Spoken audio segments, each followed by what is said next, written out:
10 ఆజ్ఞల రాతి పలకలను ఆ దూత తీసి గుహలో ఓ రాతిపై ఉంచెను. ఆ దూత ఇప్పుడు నీవు కరుణాపీఠముపై ఉన్న రక్తాన్ని కొంత తీసి పరిశోధనకు పంపమని చెప్పెను. వెంటనే నేనలాగే చేసితిని. ఎండిన రక్తంలో ప్రాణం ఉండదు. ఇది అందరికీ తెలుసు. ఐగుప్తు ఫరో మమ్మీల రక్తం ద్వారా కొన్ని విషయాలు తెలుసుకోవచ్చు, కానీ క్రోమోజోములు లెక్కలు మాత్రం ఎవ్వరూ వేయలేరు. దీని గురించి నాకు బాగా తెలుసు. కొత్త విషయాలు అనేకం వస్తూ ఉంటాయి. నాకు అన్నీ తెలుసు అని నేను అనను. అయితే ఒకటి నేను చెప్పగలను. ఏమి చేసినప్పటికీ క్రోమోజోము లెక్కలు మాత్రం చచ్చిన రక్తంలో తెలుసుకోలేరు. DNA లాగా ఇంకా కొన్ని విషయాలు తెలుసుకోవచ్చు, కానీ క్రోమోజోము లెక్కలు మాత్రం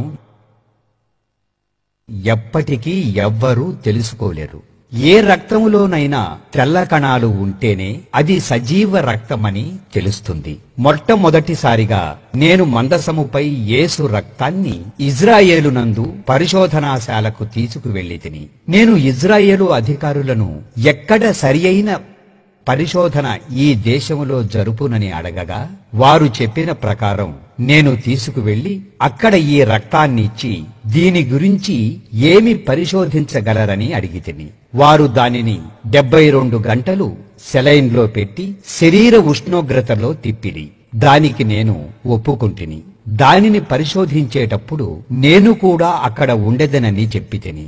దానికి కూడా వారు ఒప్పుకొనిరి. తర్వాత వారు చెప్పిన ప్రకారం నేను మరలా తిరిగి ల్యాబ్కు వచ్చాను. వారు పరీక్షించి ఇది మానవ రక్తమని మేము చెప్పగలము అన్నారు. నేను వారితో తెల్ల కణములు తీసి వాటిని 48 గంటలు శరీర ఉష్ణోగ్రతతో పెట్టి వాటి పెరుగుదల బట్టి చెప్పమన్నాను. ఇది చచ్చిన రక్తం కనుక అలా చేయటం కుదరదని తేల్చి చెప్పారు. అయితే అయ్యుండొచ్చు, కానీ ఒక్కసారి చేయమని బ్రతిమాలితిని. దానికి వారు ఒప్పుకోవటంతో నేను మళ్లీ ఎప్పుడు రావాలో తెలుసుకుని అక్కడి నుండి బయటికి వెళ్ళితిని. వారు చెప్పిన టైంలో నేను తిరిగి వచ్చాను. ఆ రక్తాన్ని మైక్రోస్కోపులో చూసిన వ్యక్తి ఆశ్చర్యపోయి వేరొకరిని పిలిచి ఇద్దరూ కలిసి ల్యాబ్ అధికారికి చూపించి వారిలో వారు మాట్లాడుకుని, రానియాట్ గారు, ఇందులో 24 క్రోమోజోమ్స్ ఉన్నాయన్నారు. ప్రతి వారిలో 46 ఉంటాయి. ఇందు 23 తల్లివి, 23 తండ్రివి. అందులో 22 ఆటోజోమ్స్ తల్లివి, 22 ఆటోజోమ్స్ తండ్రివి లేనప్పుడు తల్లి నుంచి ఎక్స్ ఏర్పడుతుంది.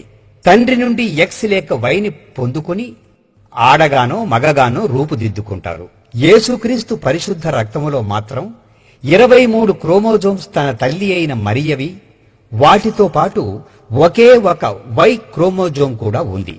ఒకవేళ తల్లి నుండి ఆటోజోమ్స్ లేకపోతే బిడ్డ రూపొందదు. అన్ని అవయవ భాగములు తల్లి ఆటోజోమ్స్ మీద ఆధారపడి ఉంటాయి. వై అన్న క్రోమోజోమ్స్ మగని నిర్ధారిస్తుంది. ఇక్కడ 22 పురుష క్రోమోజోమ్స్ లేనందున పరిశుద్ధాత్మ శక్తి వలన వై క్రోమోజోమ్ ద్వారా ఈ రక్తం రూపింపబడినని ల్యాబ్ పరిశోధనలో తేలింది. అప్పుడు ల్యాబ్ వారు, ఇంతకీ ఈ రక్తం ఎవరిది? ఇప్పటికీ ఈ రక్తం ఇంకా సజీవంగానే బ్రతికి ఉన్నది అని ఆశ్చర్యంగా అడిగారు.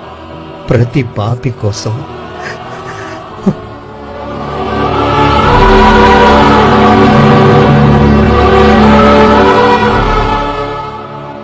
సిలువలో కార్చిన యేసయ్య రక్తం అన్నాను.